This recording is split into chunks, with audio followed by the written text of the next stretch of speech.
You know, when you're in politics, you never take lightly the decision whether to address the audience from the podium on the right-hand side or the left-hand side.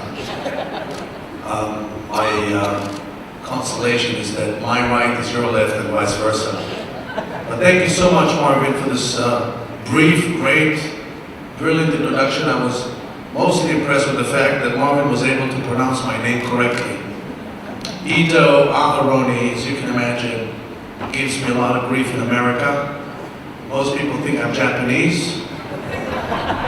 They wonder why would Israel send the Japanese to represent the country in New York. My last name, Aharoni, which means in Hebrew belongs to the clan of Aaron, gives me more grief than my first name. I was recently introduced by a nice lady in a women's function in Long Island as Consul Ida instead of Ido. I could live with Ida. But then instead of Aharoni, she said, please welcome Consul Ido Aharoni. As you can imagine, this is the Marion in Nassau County, 500 women in the room. So I looked at them and I said, well, now I understand why you're okay.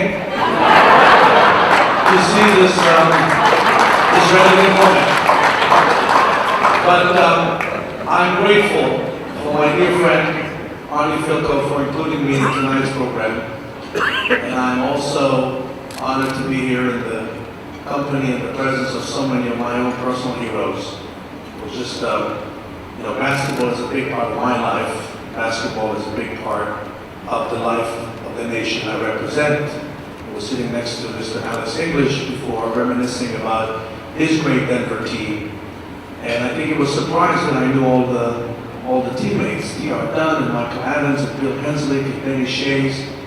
And the reason why I know them is not because I'm so crazy, but the Israelis used to wake up in the middle of the night because of the time difference. And Wolf Blitzer will tell you that because he was in Israel during the time when we didn't get NBA basketball live on television.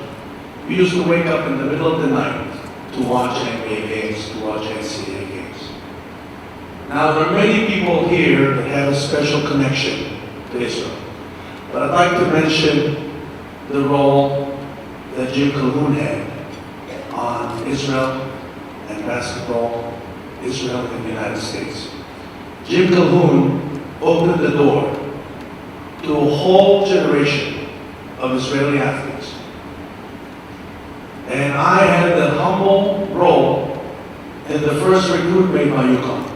1989, I'll never forget that telephone call that I received from my young friend, Nadav Hannefeld, who was calling me from New York. He was just coming out of a meeting with Mayor Ed Koch, who tried to convince him to go to St. John's University.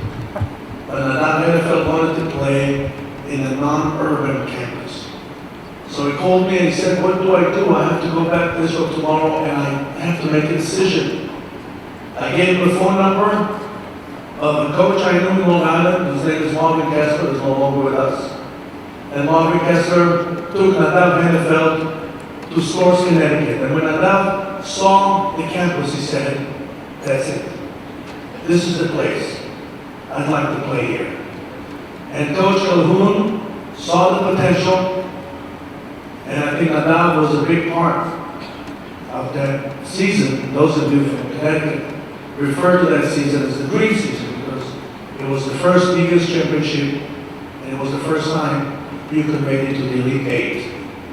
And of course, after Nadav came Doron Shefer and no less than 8 Israeli basketball players played for the men's and women's program at UCONN. And the fact that today we have 2 Israelis played in the NBA is largely thanks to the door opened by Jim Calhoun. So thank you, Coach. And I would like to mention the fact that only last December, for my invitation, Coach Calhoun went to Israel, which is something I urge all of you to do. But he didn't just go as a celebrity, and he is a big celebrity in Israel. He went to Israel to conduct a basketball workshop for Arab and Jewish youth. He went to an Arab village, and it was the highlight of his visit. Now, but I'm here to introduce our keynote speaker, a man who truly needs no introduction. But I looked at his bio, and there's several things that I'd like you to know about him, because these are the things you usually don't know. Wolf Blitzer is one of the most admired journalists in the world. Was born in Germany to parents who were both Holocaust survivors. I mention this because tomorrow is the International Day of Remembrance for the victims of the Holocaust.